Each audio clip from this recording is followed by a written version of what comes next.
All right.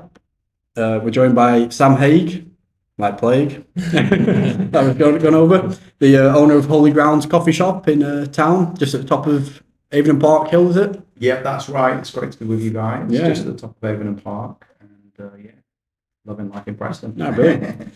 Right, so at the start of every podcast that we have with a guest, we like to ask a question that's going to be a reoccurring theme. And at the end of 100 guests, we're going to add what you say to a pick large. It's going to look pretty cool, hopefully. Nice. So we word this different every single time. It's hard to get. We'll eventually get something written down, I think. Mm-hmm. So we'd like you to think of an item that's significant to you. It could be a place, item, thing, whatever you want, and submit that to the Brew Time Hall of Fame podcast. Nice. Yeah, cool.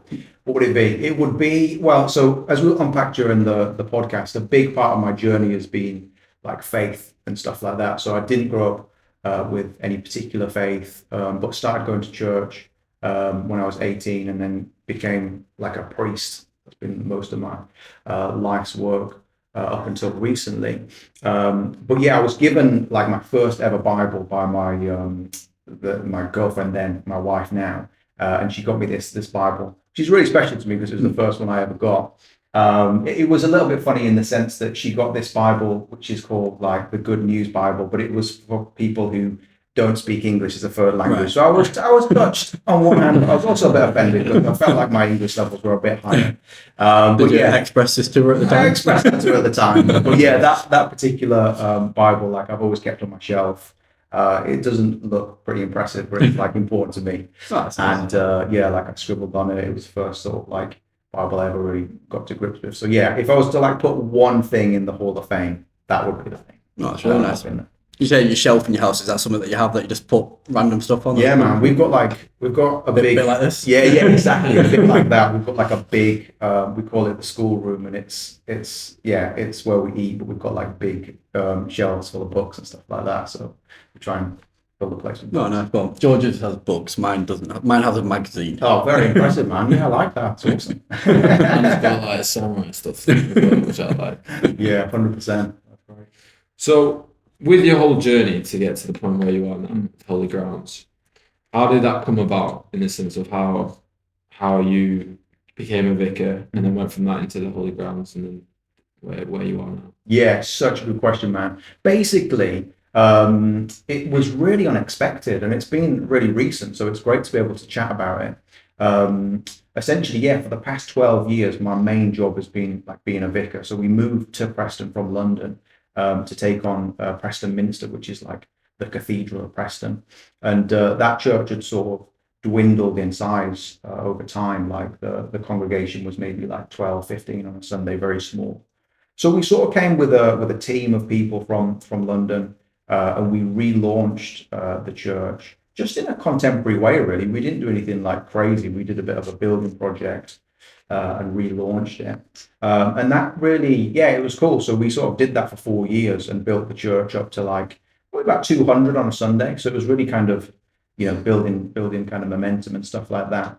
And then, yeah, basically, something I've realized about myself over the time is that I think I'm quite good at starting things, but not very good at like finishing or continuing things, which is classic man. Yeah, classic man. So I was like, I'd started this project and stuff, and the church had grown, and it was exciting on one level, but also it felt like that kind of beginning phase where everything's new, everything's crazy, everything's just sort of it's like an entrepreneurial phase. It felt like that was finishing.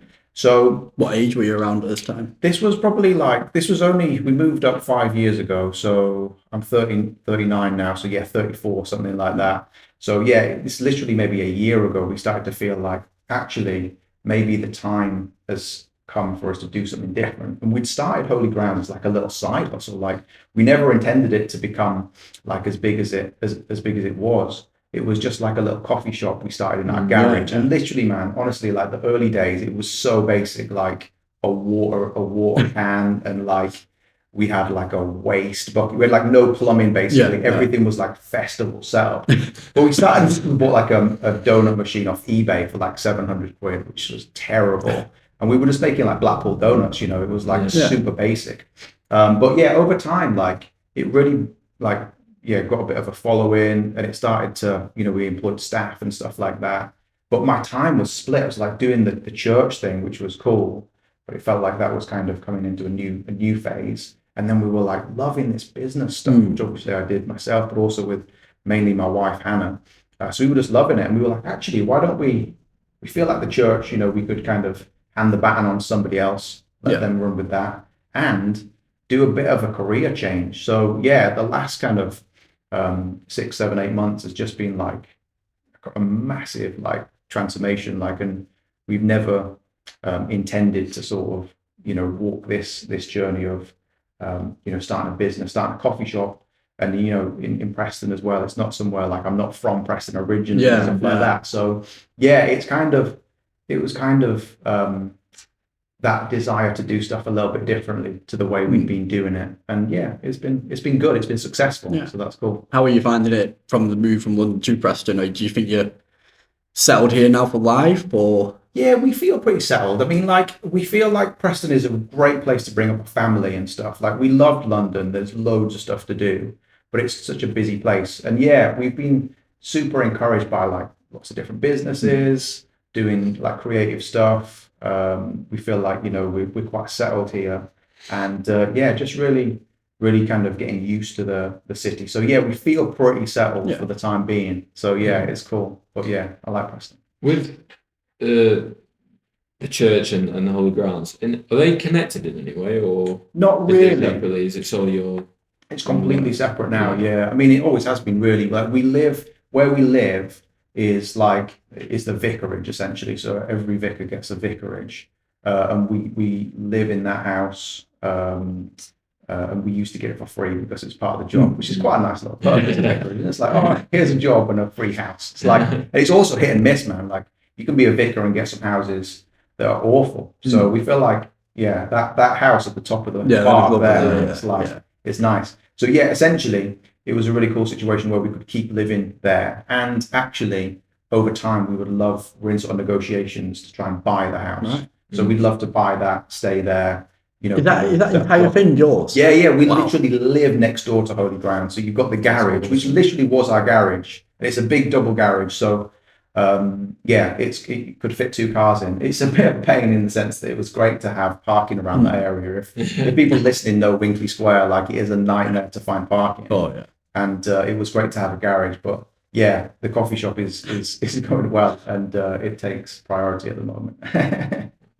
So it's good, and it's like paying our bills, man. It's like, it's such an interesting thing, like starting a new venture. And if anyone's like watching or listening who's ever started something, it feels like scary and unknown, and I don't know, like, you always feel a little bit sort of like you're making things up as you go along. Like, it's, if you start a business. That is one thing I wanted to talk to you about. Obviously, being another small business owner myself. Definitely. Like, just giving people a bit of advice, the good and the bad things that come with it. There's a lot that goes on, really. Yeah, definitely. I'd say, for me personally, it was worth the leap. But obviously you do agree with that as well. Yeah. No, absolutely, man. It really is worth the leap, because I think sometimes, if you want to try something, you do just have to give it a go. And I think I hated the idea of staying, and particularly in a job like a vicar or something that's vocational like that. If you stay in it for the wrong reasons, it can just be really terrible for you and the people that you're working with. And it's a tricky thing. Sometimes they call, like, the vicar job, it's a bit like the golden handcuffs, because you got the house, you got the salary, you get the community, and it's all very, very comfortable. And I think this happens in any industry or business, but you can stay really comfortable. Just because you've got a certain level of, like, standard of living. But if you want to do something like be an MMA fighter, start your own business, run a coffee shop, whatever it might be, you just have to. You have to sacrifice. I think that's part of it. Do you know what I mean? Like, I don't know if you felt this. There's no dipping your toe in it, testing it out, really. You've got to be all in. Yeah, 100%. And it feels really hard to step away from the comfort of a 9 to 5. Do you know what I mean? Like, that's incredibly hard. Or in my case, it wasn't a 9 to 5, but it was still very, very, like, comfortable and predictable. And to leave it behind, you sacrifice something. You got to leave something behind. And people are kind of like, what are you doing? Like, doesn't make any sense. You know, it's like, for me, it was like leaving the vicar thing behind to like run a coffee and a donut shop. It doesn't make sense. So like, you've got to sacrifice some stuff in order to get to something else, which obviously you feel like is better. And yeah, and I was saying just to Hannah earlier on, like, I think once you get into entrepreneurship and business and being, you know, your own boss, I think it's very hard to then perhaps go back to being, you know, sort of an employee. Definitely. So yeah, it's cool. But yeah, I don't know if you've got anything to add to that in terms of what you would say around being self-employed. Yeah, not really. I think you touched on it well, but it is just making that leap, and it can be a tough decision to make. But if you're set up right, you've got the right support, then yeah, I think it's worth a do. Absolutely. With that commitment that you've now made, obviously with leaving, not being a vicar anymore, and now with the Holy Grounds, where do you see Holy Grounds becoming, or what do you see it becoming? I love that question, because that's basically a question of like vision and purpose. Because, and in one level, like running a coffee shop and a donut business in and of itself isn't like a life's dream. Like, we love what we do. We love coffee.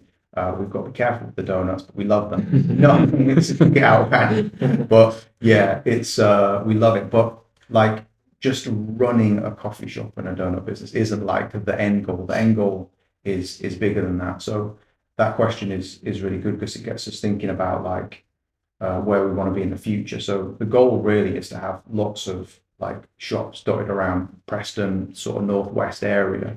And to be able to kind of, what I really loved at church was we had a staff team, like we employed people, and I love being able to like invest in people, see people who, you know, grow and flourish and that sort of stuff.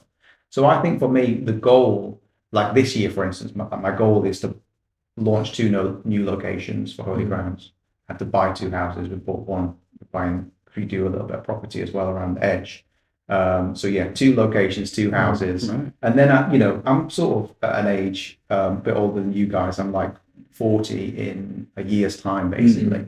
So for me, like, I'm starting to think about, right, what do I do in my 40s? What am I going to build? You know what I mean? I think somebody once said to me, you reap in your 30s what you sowed in your 20s.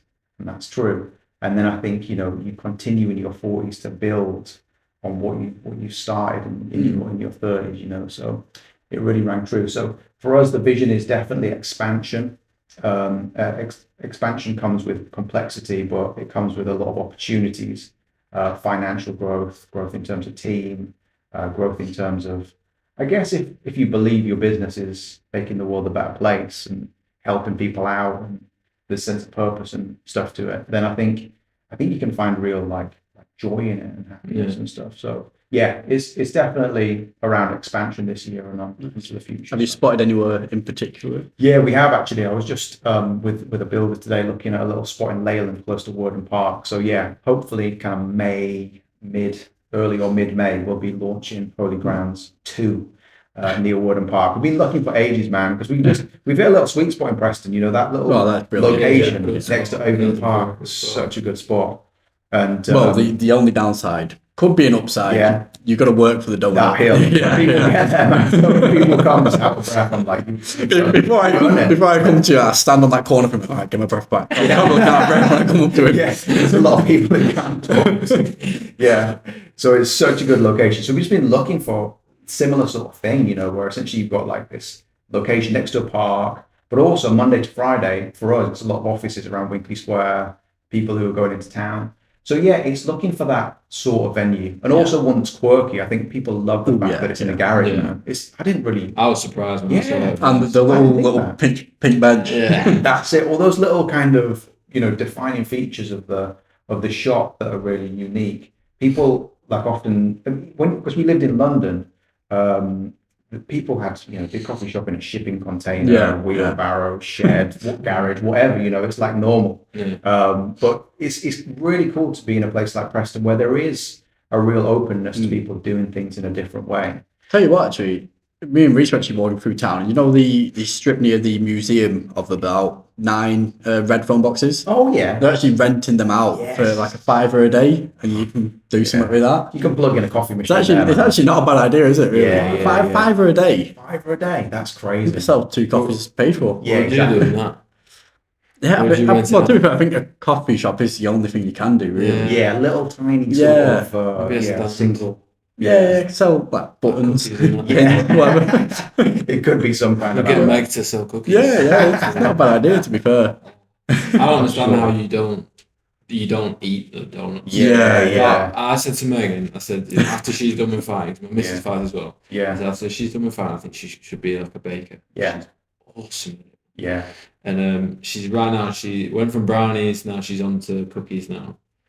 And I don't understand how you don't eat them. Yeah, it's like a baptism of fire. I mean, it's one of those things like if you can exercise self-discipline when you run a donut shop, Yeah. you know, like, it's definite, and it's a journey. And yeah, like I think we've both realized, my wife and I, definitely more my wife, she won't mind me saying this, like she's got a real sweet tooth, so we just have to be super strict with it, because you can like just find yourself like comfort eating at night and stuff like that. So we have to be like, right, let's put in some strong boundaries here, like really strong. With the donuts and the flavors, how do you create? What's your process of finding what you want to put on on the menu? And creating new ideas. A lot of our inspiration comes from Seattle. So the original inspiration from the business was because we've got friends who live sort of in Seattle area and that whole Pacific Northwest side of America. They just do coffee and donuts like as part of their culture. It's more of a thing. So it's where we first like encountered it.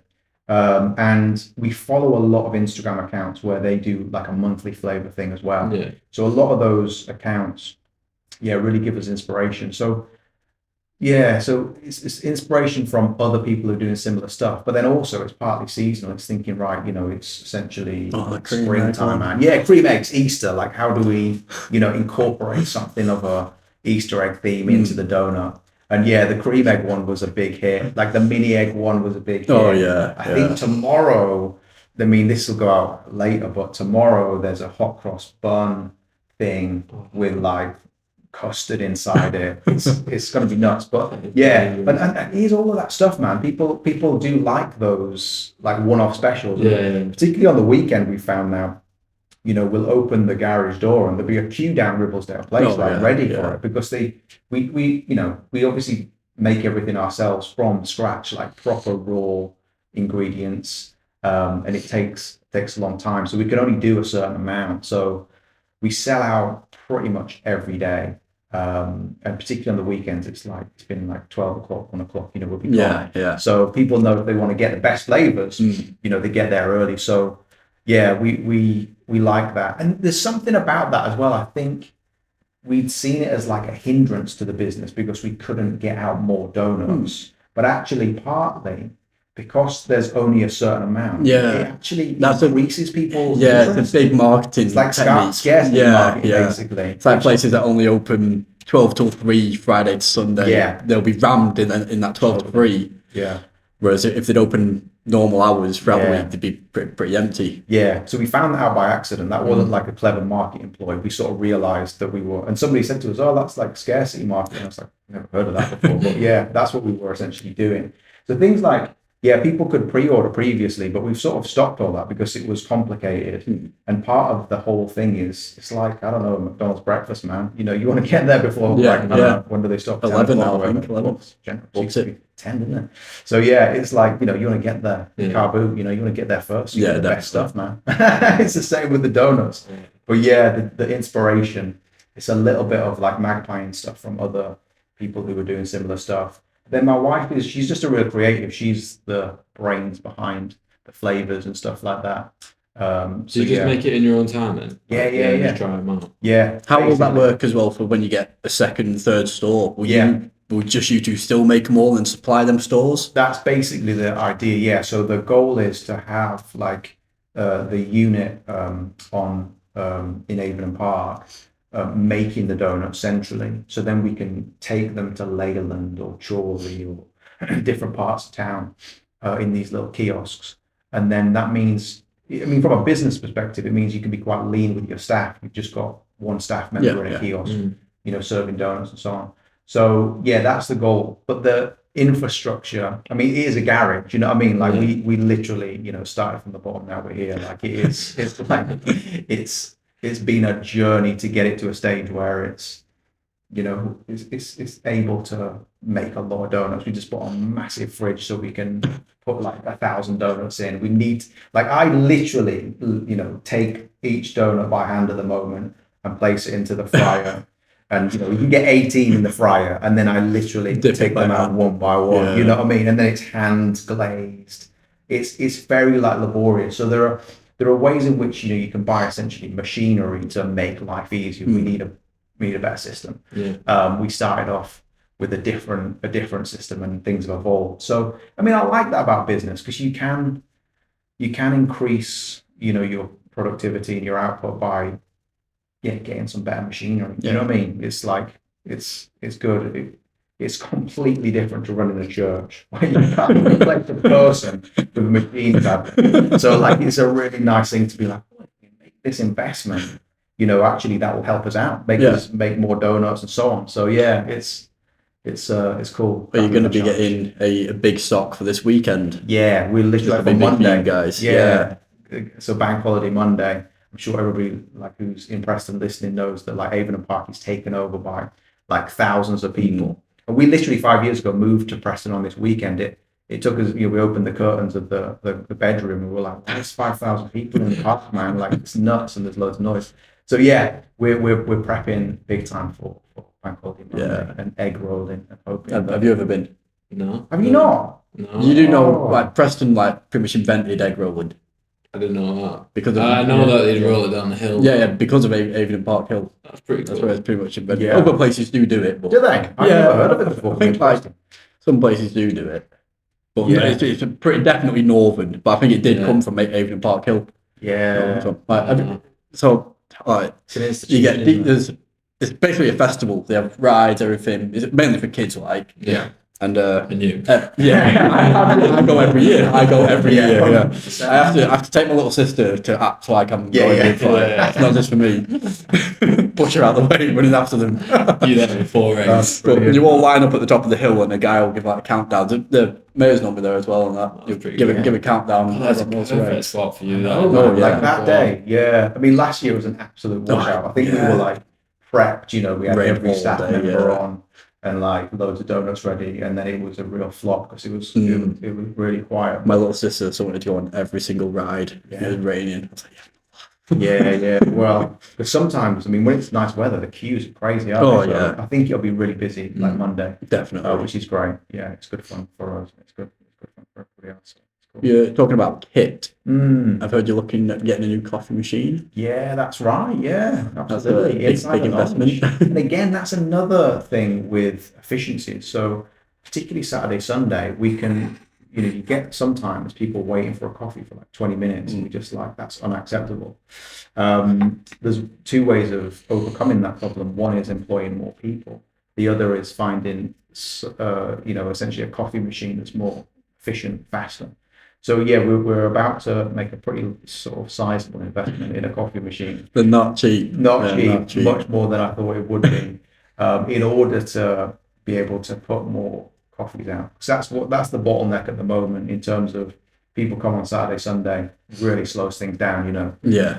People waiting that long. So yeah, the machine will essentially like boost that sort of. Yeah, we'll be able to do like 140 coffees an hour rather than, I don't know, 25. Well, we can probably do a few more, but yeah, a lot more basically. So it's cool.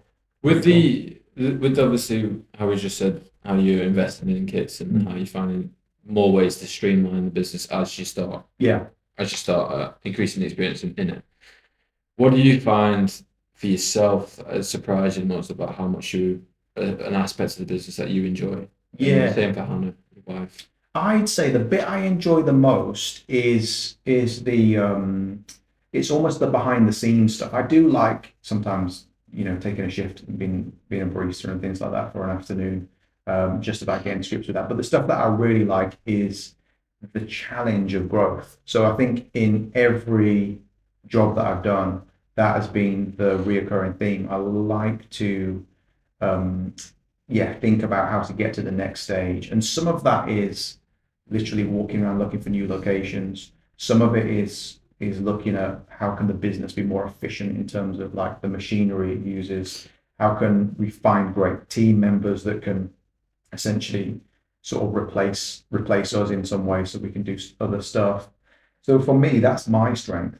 And that is completely different to Hannah, who's a creative. And I think that's in any business, whether it's, your spouse or your business partner or your friend or whatever, having people who are complementary to your skills, massive, game changer. So Hannah is all about the creativity, like Instagram is her sort of main thing.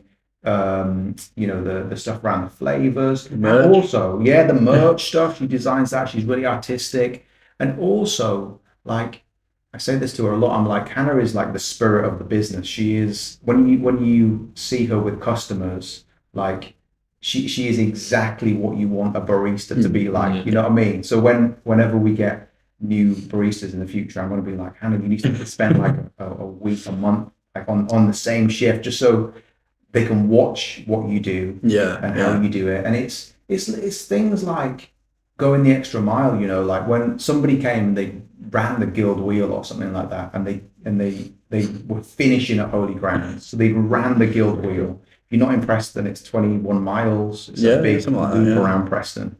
Most people cycle it. These guys have ran 21 miles and finished at Holy Grounds. And they got there, two ladies, and there was no donuts. And we were like, oh, flip, and they were just, they weren't angry.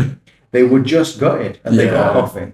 And Hannah was like, oh no. And then she like went into the back, found some frozen donuts, put them in the oven. And this is like a Saturday, it was busy. Do you know what I mean? But it's that whole kind of, but you can't do that for every person, but she really goes the extra mile. So, and that's different to me. I would have just been like, no donuts, sorry. You know what I mean? So it's like, so yeah, I think that should have run it quicker. Yeah, should have run faster. We're always sold that. So yeah, I think that behind the scenes stuff is my forte. Spreadsheets I'm getting more comfortable with, just the sort of business growth aspect. Hannah's more about the interpersonal, the relational. I think therein lies, some differences between men and women as well. Like, I think the biggest difference between men and women is that men generally are interested in things, women are interested in people more, and like that definitely plays out in our like marriage and the way we run business and stuff. So yeah, there are skills. So how do you find the work family life balance with it being working that close? True. And you've got a big family. Definitely. We've got 5 kids. Yeah. So how's that? Yeah. I love it, and it's a challenge. So I think that's the kind of the reality. Like, I love so much stuff I'm doing now. I'm like, man, I wish I would have learned this at like 14, 15, 16. Do you know what I mean? Stuff around how to scale things, how to grow things, how to lead people, how to manage money and stuff. I just wish I would have learned a lot sooner the stuff I'm kind of learning now, and still very much at the early stages. But yeah, it's cool to be able to involve the kids in that. Yeah. Do you know what I mean? To be able to pass a bit on. I love that aspect. And then the challenge is, trying to have a separation between work and family time, because it's in our house. Like up until recently, like we do most of the washing up in the house. The sort of staff would have breaks in the house. You know what I mean? It's just it's like being a pub landlord. Yeah, it's the same kind of vibe. So it's a challenge just to have good boundaries in that regard. So I think it's a massive blessing, because your kids are watching, and they know. I'll tell them like, oh, today we made X amount of money, and I'll say 30% of that is to pay for our cost of goods, like the coffee, the cups, the donut ingredients and stuff. And I'll break it down for them, and we pay, this in VAT and, So I really want them to have really good financial literacy that like I definitely didn't have until recently, because I just think the stuff that they don't teach you in school, No. Do you know what I mean? With regards to finances, it's like you just sort of taught to like earn money and save money, which is like, it's good, and that's obviously the basic level, but you want to learn stuff around like, yeah, how to be efficient with money, how to invest it, how to grow it, da, da, da, da, da. So yeah, that's been a huge journey for me, like over the last few years. And well, speaking honestly, it's been tricky because I think, perhaps, being a vicar and in church and stuff, there's like, I don't want to say money is like taboo, but like the idea of wanting to generate wealth, which is what essentially one aspect of what we're trying to do, is something that's not necessarily being seen as like a positive thing. And again, that's part of the entrepreneurial journey, man. You've got to be willing to sacrifice stuff. And people, when we left, sort of working for the church, we're still very much involved, like just voluntary. But yeah, people are like, "What are you doing?" And or have you like sold out? Are you selling? Stigma Bit of a stigma and stuff. So you definitely feel that, but yeah, you got to like tread your own path, man. Yeah, definitely. If you don't, you're left with regrets, and that sucks. This might be I don't know if you would be willing to answer this, but if not, we can just edit it. Yeah.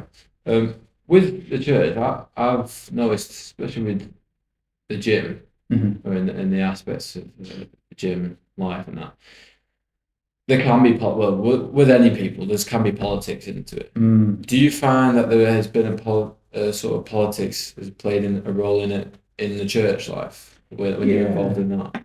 Well, I think like in America, you definitely get more. I've noticed that more anyway. Like there seems to be an assimilation between like the American sort of right wing sort of conservative politics and Christianity. It's all sort of like lumped in together, which I think there probably are aspects of that in England as well. But I've not necessarily noticed it as much in the UK. But the church is like an organization that does, like any organization, have like different groupings and stuff. So there is definitely that goes on. And partly like that's not one of the reasons why I wanted to step out of it, but I think that's one of the aspects I don't necessarily miss. Do you know what I mean? Because you do have people with like very strong opinions, and yeah, it's kind of complicated to be in that when you're trying to get on with your job on a day-to-day basis. So yeah, I mean that's probably not a very like clear answer. There is definitely politics within the church, but I think it's not something that's been a huge aspect of like the church in Preston or anything like that. So it was pretty kind of good, really. You could just crack on and do the work, and as a team, we all had a real sense of like vision and purpose, collectively. So there was a really good sense of team unity in that regard. So that was quite cool. Nice. So was it someone who asked you if you'd like to move from London to Preston to take over here, or was it more of like an instruction in job type of way? Yeah, in the Church of England, I think it's different in other churches, but in the Church of England, you generally like apply for jobs. So they publish them in a newspaper and you can apply for them. The move to Preston was slightly different because it wasn't advertised in like a conventional way. But we were at a church in London called Holy Trinity Brompton. It's like the biggest Church of England church in the UK, probably about 5,000 people on a Sunday. And I was about 25 vicars who work at that church. It's a huge team. And what they do as well is they send out different groups to like revitalize dying churches. Not dying churches, sounds a bit extreme, but struggling churches, man. So the church in Preston was like, a classic, sort of place. It's like this iconic building. Like Preston means priest's town. Like there was a priest way over 1,000 years ago who came to Preston, set up a community on that site of Preston Minster, and then it's grown. Obviously, the building's been knocked down and rebuilt several times, but that building has been like quite significant to the city over. Over 1,000 years. So it's got this really, really rich history and stuff like. I mean, Preston's a really sort of strongly Christian city in the sense that you look at the badge of PNE is like badge of Preston, and it's got like a lamb on it and PP, and I think that means like Jesus is the Prince of Peace or something. But it's got these really strong like Christian roots. So yeah, it was just really, I guess, sad in one sense that the church in Preston Minster had like really struggled over several years. So yeah, it was a classic kind of place to send a little team, and that was part of my role. But I was I was asked to sort of look at it, and I could have said no, Right. and I could have stayed in London or gone somewhere else. But yeah, we jumped on a train like probably 7 years ago, came up to Preston for the first time ever, and looked around the church and the city and stuff. And I was like, oh, this is like great. I'd love to come and sort of be part of this project and lead it and stuff. So yeah, it was a real curveball option, man. Because like we were pretty settled in London. My wife's from London. I'm originally from West Yorkshire, from the other side of the Pennines, in a not too dissimilar like city to a town to Preston. But yeah, we'd never really like come to Preston before. But yeah, the job really like gripped us. I was like, this is cool. It's what we want to do. No, nice. Yeah, Might be another question that's like a just outfield. yeah. We were talking about the family balance before. Mhm. Now, the question came to my head about I was walking with my girlfriend today, and she asked me a question about what I believe my intentions are. Mm-hmm. And my main intentions are to teach our future children. Yeah. So for yourself, whether it's in your intentions are involved with the Church. yeah, the values from the church. Yeah. How would you say that as you are now, Mhm. what are your intentions in teaching your children? Yes, such a good question, man. I love that question. My intention is to pass on what I've learned, I've received, I suppose, to them. And I guess in one sense, I think everybody is trying to do that to some extent. Like, I mean, I remember like having conversations with people at different points in my life about passing on the faith. And some people are like, oh, do you want to pass on your faith to your kids? Isn't that like a little bit like indoctrination and brainwashing them or whatever? And I'm like, I think there's this idea of like it's possible to bring your kids up in a neutral way. I don't think it's possible. I think I mean, push back if you disagree. No, you're always biased, aren't you? You're always biased, and like if you're a Man City fan, you're gonna bring your kid up to support Man City. At the end of the day, you're not gonna be like, I'm a Man City fan. Whoever you want to support, like you just figure it out for yourself. You're gonna bring them up as a Man City fan or whatever. I don't know why I chose Man City. I'm not a Man City fan. But at the end of the day, I think there is no neutral with your kids. Like they're a blank canvas, and you want to pass on to them what is important to you. I want to pass on to them my faith, which is of first importance. I want to pass on to them values around kindness and generosity, but also like strength and resilience and discipline. Probably discipline much higher up actually on the list. Like it's something I've learned from doing CrossFit and exercise only pretty recently. That like you learn so much in a gym context, in an exercise context, that is about discipline and self-control. Do you know what I mean? And those things I think for me are massive.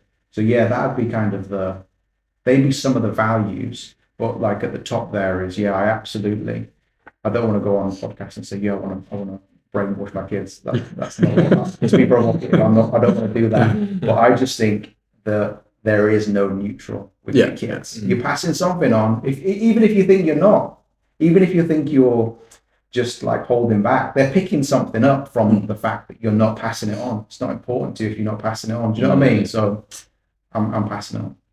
I like it. Fire it back at you. What was your answer to? Yeah, what would you say, man? My answer was different if it was a boy or girl. I said to Meg, if it was a man, I would build the idea that he's capable, that he believes that he's capable. Yeah. And the woman wouldn't be? I felt for me that the woman, I would want my daughter to feel, to have self-respect and to understand her own value. I don't know if that's because I don't know if I should say this, but I don't know if that's because I manipulated people when I was younger, and definitely just unnecessarily. But the women that I was choosing didn't have the best sort of standards for themselves, and I felt like that's what I cried on. And I, as a father, wouldn't want my daughter to fall for that sort of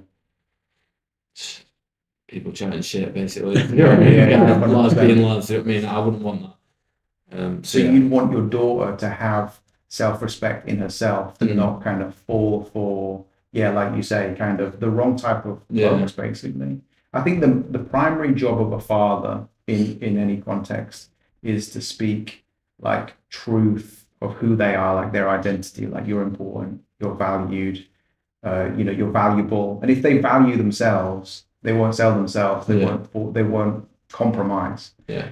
You as a father, you're speaking truth over your kids of who they are, and also it's like it's affirming like the good in them as well. It's saying, you're good at this. Do you know what I mean? Like, I don't know how, your guys' family backgrounds, but like a big part of my journey has been the fact that my dad was never around like growing up. So I had this huge and have this huge like void in my life, which is this lack of a father. And I think it's an interesting thing that it does to particularly a man, because your father is there to say, this is who you are. This is, and it's so fascinating, man. You look at this prison statistics, 80% of the prison population at least have come from fatherless backgrounds. And it does weird things to men, because your dad's supposed to be the one that says, this is who you are. And also to kind of teach you, train you, do you know what I mean? Develop you. And I grew up around like an absence of a father, but also like passive men who didn't really take the bull by the horn and say, this is who you are, this is what it means to be a man, this is what you do. And so I find it easy with boys. I've got 2 boys, 3 girls, and with the girls as well, it's like you say, it's teaching them that they're valuable, that they can respect themselves and have high standards, man. Do you know what I mean? So it's I love that whole area. With the lack of father figure for yourself, do you feel like that's why you why the faith and the idea of obviously God being a father figure for you, do you think that's why you took to it so much? Or I think so, 100%. I think like in one sense, I try to be a father now, and this is breaking generational stuff. These are generational cycles. Like I get really motivated by thinking, right, I can pass on to my kids something that I didn't have. So the idea of God as a father is God is like this substitute in a negative sense. Like everything I understand about fatherhood has really been taken from like my understanding of God as a father. So it gives me purpose, and it gives me like focus and clarity. And then I think it's using that to kind of like pass on to your kids. But I 100% think and believe that our biggest voids become our biggest values. So my biggest void is the fatherlessness. One of my biggest values is being a boss dad. Do you know what I mean? So it's like, it's so interesting. And I don't know if you guys can like resonate with that, but I think it's true. Like what are the gaps in your life? Because you probably replaced it with something that's quite high value. I don't know. I don't know if you've got anything that comes to mind, like in terms of stuff that you've not. I don't know for me really. Not much goes on up here, to be fair. But honestly, off the top of my head, I can't really think of anything. I've got a really good relationship with my dad. That's I think I've turned out as a pretty much clone of him. Yeah, that's cool. Looks and mentally wise. both balding. You are underneath that mop. That is something I got off him that I'm not fucking happy about. What can you do? What about you? Anything? I find that when I look at my life and I look at my mum's, especially more so, I find that my mum's relationship with her mum was terrible. And she ran away from, she basically left her mum when she was 17, and never seen her since. Wow. So that was it. And abusive and all that stuff. But I think like we spoke about it at length, and I've said to her, I said, a part of me is cherishes the fact that happened, because she is such a good mum because of it, and she knows as well that she's also admitted like it allowed her to have a template of what not to be, and then she understood that everything that she wanted to become in a mother that she didn't have for herself. And then tied back to myself, I feel like my relationship with my father when I was younger is a lot different to it is now. We've fixed everything now. We've gone back over it over the past couple of years. actually since the start that I was with Meg. But beforehand, I felt like there was a lack of presence from him. He was in his own head from the past. Like, he just was not dealing with life very well. A very intellectual guy, but just not. I would say life smart and or emotionally intelligent, and because of it, it leaked into everything, and we fall out and whatnot. But I feel like from that then got me the anger that I had in that from not having a father figure, brought me to MMA, and then that built discipline and routine, like you said, values of that, and then pretty much I feel like I became what I wish my father was to me when I was younger.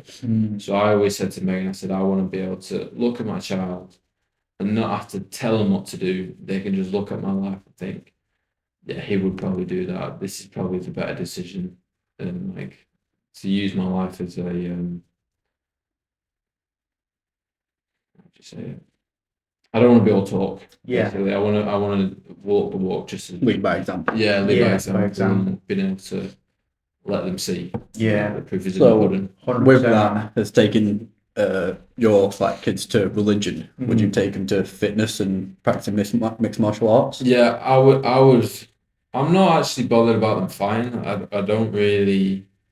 I said to people who ask me like, "Oh, I'm gonna start fighting on that," and it's great. It never usually happens, to be honest, but which is fine. But I always say to them, I said, unless you're wanting to fight as a career, which again, to be fair, you won't know you want to unless you try it. But unless you're wanting to fight as a career, I wouldn't touch the fighting aspect of it. Like I don't see the point in fighting for fun. Because the reality of it is very harsh, and it's not shown in the likes of like UFC, and like I've seen people forget their own name and like just crying in gym because they don't know where they live just after a sparring session, and they don't mention it, and it's not very nice. So unless you're doing it to go all the way, I wouldn't bother, because there are better ways, and I feel like there are different challenges like setting up your own businesses. I don't know, but I would definitely get my kids into jiu-jitsu and wrestling. Yeah, practice some sort of mixed martial arts, those sort of like very competitive, very physical. Gets the kids around other kids as well. Yeah, teaches them how to play fighting, how to interact with other kids, which I think socially is a great value. Even self-defense. Yeah. Self-defense, and just having confidence with themselves to deal with themselves. Definitely. And also I find like what I found with the gym context is particularly over the last year, which has been probably the most turbulent year of my adult life, having this huge career change. Like the gym becomes a place where you don't think about all the struggles and the challenges. You're focused on the discipline of try to do the exercise, try to survive to get to the end of the workout, whatever it is, and that's been like absolute gold. And I think for kids, particularly in today's age, when you've got so many pressures, like, you're bringing, your relationships home because you've got this like smartphone and you've got interaction with your peers and stuff and stuff on social media, like, going to the gym, you switch off from all that, you know what I mean? You're kind of focused on the discipline aspect of whatever it is going on in the gym. So yeah, I think 100% I echo that. I think it's a great thing for kids to learn, not least around the self-discipline, man. I mean, I think like the master skills that this generation like coming up need is just being able to like get to bed on time, wake up, make the bed, you know what I mean, get to the gym, get to place, get to meetings on time, like I just think anything you can. That's how we bring our kids up. We've got 5, so we can't do everything for them. They like my son's 9. He makes his own lunch every day for school. We don't do it for him.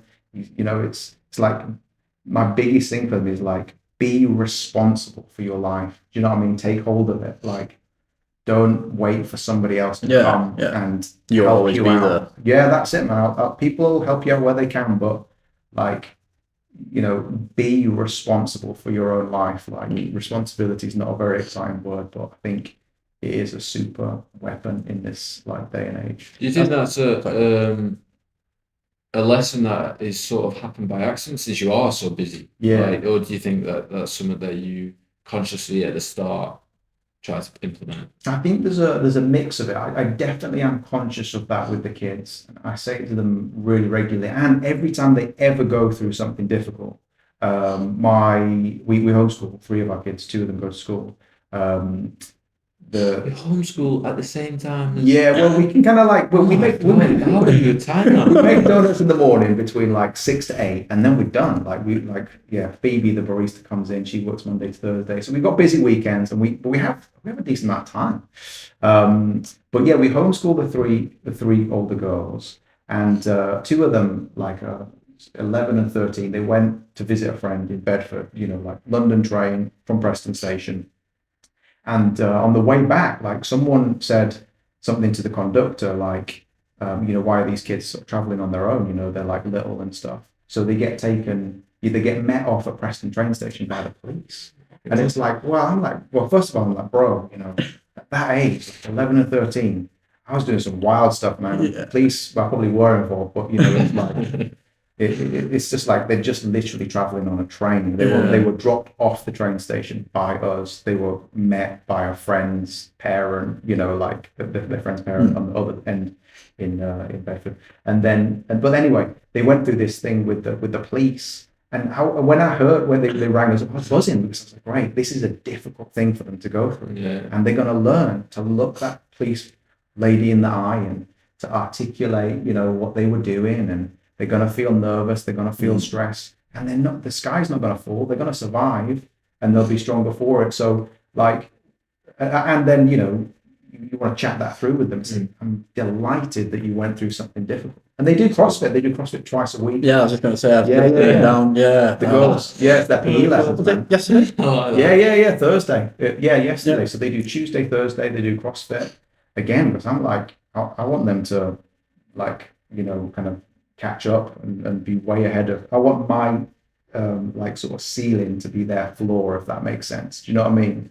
So all of these That's a good way of saying it. Yeah. It's good. To you. It's definitely not original to me. But it's a good aspiration in parenthood and fatherhood. But yeah, it's getting them to do things that are uncomfortable and difficult at an early age. So then when they're adults, they just fly. Because I think there's a whole load of people who, I don't know, I look at my peers and they live in this extended adolescence. So they're like teenagers still. Like I got married, I don't want to get into like a big thing, but like I got married at 21. I got married at 21. Hannah was 18. She just finished sixth form. Like we've been married 17 years. I had my first kid when I was 23. Hannah was 20. We had 5 kids. I was around 30.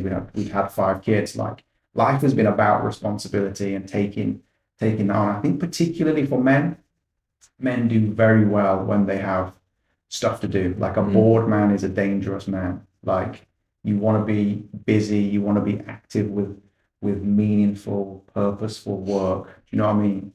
And I know that I do better when I've got that heavy weight of responsibility. It's not easy, but I know it's like purposeful, which, one of my favorite quotes, he who has a why can bear anyhow. He who has a why can bear anyhow. That's funny. At the end of every podcast, we ask a guest. Yeah, that's the one, man. Or even a Bible. We had a Bible reading from the football player. Did you? No way. You read the Bible?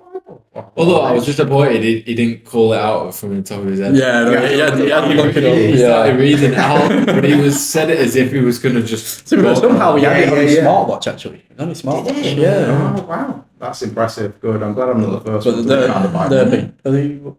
is he Christian? Catholic? Did you say he was? He's Catholic. Oh, right. Yeah. They're big into their family. They're from Zambia. Right, okay, yeah. We've known each other since primary school, but nice. his family are big into it. That's cool. We always get invited to church on a Sunday. Do you? Oh, yeah. Well, consider yourself invited again. But yeah, he who has a why can bear anyhow is a good quote. Because I think it does, because at the end of the day, it's going to be, you're training for a fight, you're in your own business. We've all got challenges. If you've got something that you're working towards, you can get through it. You know what I mean? You can wake up tomorrow, you can figure out the challenge, you can, train hard, whatever it is, because you've got why? No. Jordan Peterson, pretty much exactly what you were saying. He said that when I first, just before I started MMA fully, he said that a man, the more responsibility you have, the more purposeful your life becomes. So Yes. you gain. That is what life is about. It gives you the purpose that most men crave. 100%. And I think it is. I really rate it. I like it. Definitely. I mean, if you think historically, like if we were here like 200 or 300 years ago, like the purpose would be pretty easy. You know, it's like survive. It's like wake up, farm, hunt. I don't know. You know what I mean? Like go to war. Like your purpose as a man was pretty basic. Yeah. Going back then. So it's interesting what it perhaps like does to us in a day and age when we have so much comfort. Like I think comfort is the enemy now. Yeah, like, definitely. You know what I mean? Yeah. Like we're so sedentary and stationary. Like you've got to work pretty hard to not just be lazy. You know what I mean? Yeah, it's so hard, easy. isn't it? Scrolling TikTok. 100%. Easily kill hours in a day doing that. Hours. Yeah. Easy. Chris just went to the toilet before this. I thought he was having a poo, but he was scrolling, I think. Spud Bros online. You know what I mean? 24 hours Spud Bros. Yeah, no, it is real. I deleted TikTok for ages off my phone, but then I re-downloaded it to put these shorts onto TikTok. Yeah. And it's just, I refused to get TikTok because I knew I would be. It just had another thing for me to go on. Yeah, I just refused. it's so bad. To be fair, that is one thing. I'm not interested in having kids. I'm open to the fact that I might change my mind into the future. Yeah. But at the moment, I can't see myself ever having kids. Really? Yeah. I'll just talk about that another time, man. That's interesting. Yeah. Same with my other half as well. She doesn't either. I thought you changed your mind on that. No, it's just again we are open that in the future we might change our minds, but George is more against it than me, to be honest. So I swear you changed your mind on that because last time we spoke about it, you was like, you seemed pretty adamant that you changed your attitude on that. I've definitely changed my attitude that I might do in the future. Right, so it was a definite no, and now it's a. me. You're almost open to I might change my mind. Yeah, I'm open to. I'm only 23. Yeah. When I'm 30 something, I might want to. Yes. But I can't see that now, but I can also see it might. I don't know. I don't know how to explain it. Yeah, and things do it's seasons of life, isn't it? Yeah. Things feel different when you get to late 20s and early 30s. And Yeah. But that is one thing I've always said. If I did, there'd be no TikTok or technology. Yeah. Well, Yeah, I said that to me. yeah, starting off technology, maybe the year before high school, because I think they need it to make it might be a bit of an outcast when you go to high school and not that have is the hard thing. an iPhone. So you don't want that to happen to them. But I think TikTok, you get such a short attention span. Yeah. Like kids now can't even sit down and watch a long length film. Yeah.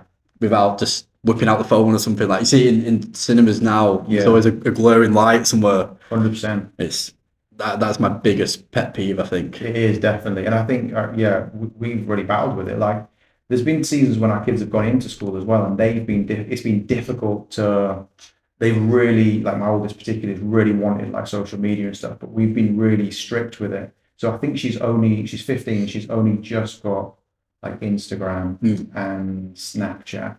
We definitely are like no TikTok, just because of the attention span. Yeah, basically, it's not even necessarily the content. It's more around like it's a skill to just stay focused. Do you know what I mean? For an hour or 2 hours on something. So, I don't know about you, but I cannot stand in a restaurant. Oh yeah. And the kids just have a fat iPad just sat in front of them. Yeah. Just like in a restaurant, I can understand in like public spaces where like you might need them to be quiet, like gyms and stuff like that. They might need a bit of occupying, but in a restaurant when you're all trying to have a family meal with that's it. You just spent £100 on your family meal. You know what I mean? And your kids just watching. I don't get it. And it's always I seen one.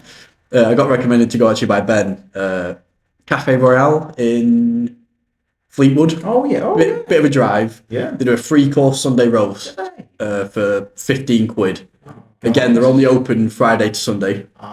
Only them. And once you sell out of Sunday roast, that's it. And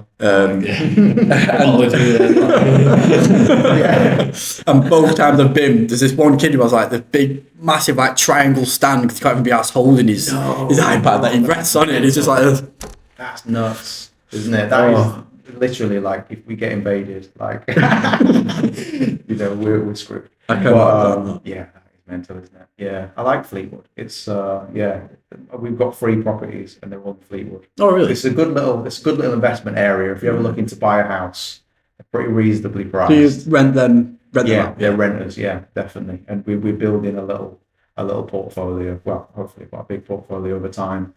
And I like that aspect. Again, it's another little thing with the Holy Grounds thing. It's like business. It's the same thing. There's still the same sort of principles. What do you have to say about him saying that he doesn't want kids? Well, I'm I interested think, in what you think. good question. I think it's when you take a long view of your life, it's almost starting with the end in mind.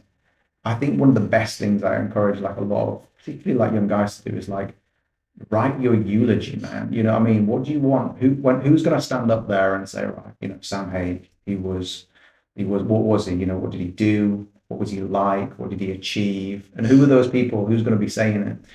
I did it. I did like the exercise. And I'm like, whoa, it really like helps focus your mind. So I don't know. I think that helps sharpen some of your thinking around like kids and no kids. And I don't know, man. I think kids are a massive blessing. I tell you what, I have learned and grown so much through having kids, in the sense that somebody said to me, when you get married, you realize how selfish you are, which is totally true. Like, I realized how absolutely selfish I was, because being married is so inconvenient. So many times,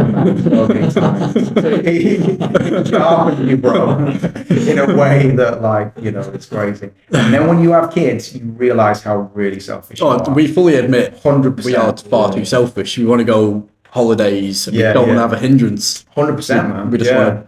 But bro, I'm 39 and my youngest is 6, and we got to this new season where we've got like a 15-year-old and she babysits, and we can go. I'm like here, doing a podcast for you guys. So it does. The days are long with kids, but the years are short. And it, like, even with 5, man, it flies by. Come on, some good sayings, I've read a lot of books. Well, just quote books, really. No, so yeah, it's like. And the selfish aspect is that's everyone's selfish. It's human nature. But I think it really kind of rubs some of the sharp edges off your character in a good way. So about being, just inconvenience. Kids are a massive inconvenience, and then that helps you be a bit more patient. I don't know. Do you know what I mean? It like really sharpens you. But yeah.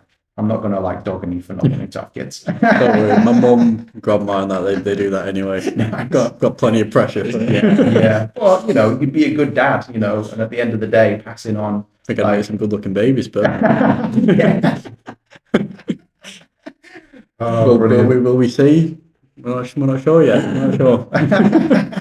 not for a while anyway, definitely.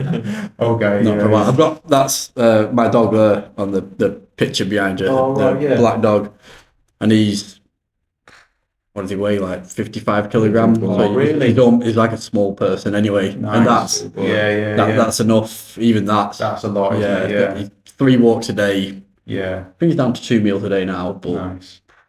That's enough effort. That's a lot of effort, isn't it? He won't be standing up at your funeral and giving any nice speech. He'll be long. He'll be standing up. He'll be barking. To be fair, I me and Meg spoke about having kids. I am so for it. I said to her, If for it right now, or if I financially could afford it, which I absolutely cannot, I would do it. I'm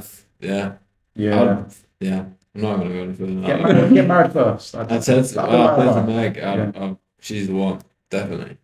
And I said to her, she's not gonna know when it's gonna happen. Like, make a surprise. Yeah. So I've thought about. Have you got a plan in your head?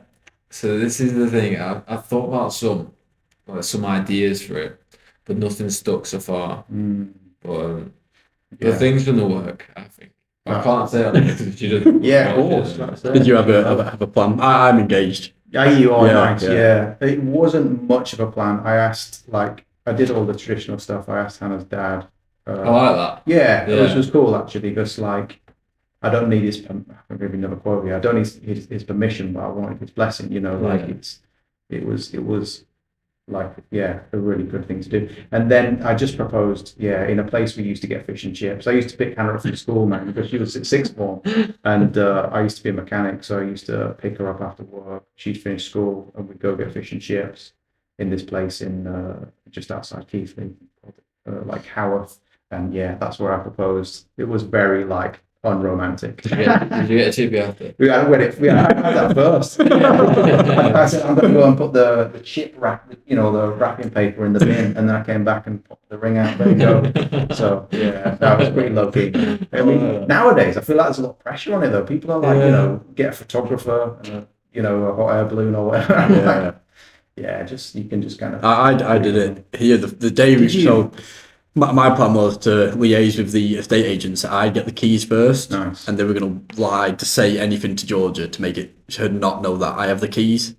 And I was going to come here first and set everything up. So when she walked in, it was like surprising. I was going to do it then. Yeah. But I thought I'd have to race her to get the keys. So they called me up, right, they're ready, but like they have to legally let us both know. Oh. So Really? yeah, Interesting. Yeah. Because you're like co-owners. Yeah. But she was at work anyway that day, but I thought, well, she finished early or something. So I rushed down. They go, they're at the Preston branch. So I go up to Fulwood, to a Preston branch. I walk in, they go, I'm here for the keys. Go, no, it's at our Preston branch. And I stood there like, This is Preston. this is Preston. Like, what are you going about? No, the one in town, and there's, I can't remember, maybe Whistle Green. Oh yeah. There's one on Winkle Square, actually, yeah. I was like, oh, God's sake, I'm flew down there, got the keys first, and they gave us like a little bag, and then I came up and set up and got it right, to be fair. Nice, that is cool. I On like the day it. you bought the house. Yeah, I had it in my pocket, and we came in, then we're only really exploring the house for the first time then, and I went in under the stairs, and there's nothing on the plan, so it just has a basement, even the survey we did. And then I walked in there, I was like, oh, it's hollow in here. I ripped up the flooring. There was a trap door with stairs going down. I've got the ring in my thing, but I was like, oh, we want to go down there. Oh, sack it, it can wait. I'm going down there to have a look. So I'm going down, I'm like, oh, do not drop it. And then I set it up in like the furthest away spare rooms. When she'd open the door, I had like balloons and that. No way, that's awesome, man. I like that. That's a really cool story. A bit of effort went into it. Yeah, definitely. I like that. So when are you getting married? Next year. Oh, nice. You got a plan. So I proposed last year. So 2025, Las Vegas, Elvis Presley. You're going to go to Las Vegas, Elvis Presley? Wow, nice one. The Whitechapel thing, something it's called. Yes. Wow, yeah. I was going to say I'm available, you know what I mean? I can't make it. Yeah, we're doing just us two there. Yeah. And then when we come back, we're having a party. Sweet. For all the family. Honeymoon at Holy Grounds. Yeah, we'll do this for you. After. To be fair, it's actually a bad shout of ordering a full train. We did go down well. Actually, like the wedding up in Barton Grange, not Barton Grange, like Scorton, and someone had essentially instead of a cake, they had like a donut tower, which is pretty cool. Yeah. Works pretty well actually, like as an alternative. I love those kind of things. They're good. Yeah. Right, shall we bring this to an end, fellas? 100%. This has been a really good podcast, mate. One of my favorites. Sorry. Yeah, it's been awesome. Thanks for having me, guys. Appreciate it. We'll definitely be coming on over the week. Well, I will anyway, over the weekend. I can't, simply because if I go there, I will buy some. And I can't buy it, so I can't. At least like every 2 episodes, we'll talk about donuts and Chris. When Chris is on a weight cut, it's like he tortures himself to talk about food. Honestly, me and Meg, we'll eat watching somebody eat. Right. Right. Beard meets food or something like that, man. That's the guy I walks. That is dangerous stuff, though, isn't it? Yeah. No, it's been a pleasure, guys. Appreciate you having me on. Thank you very much. And we'll see you again next week.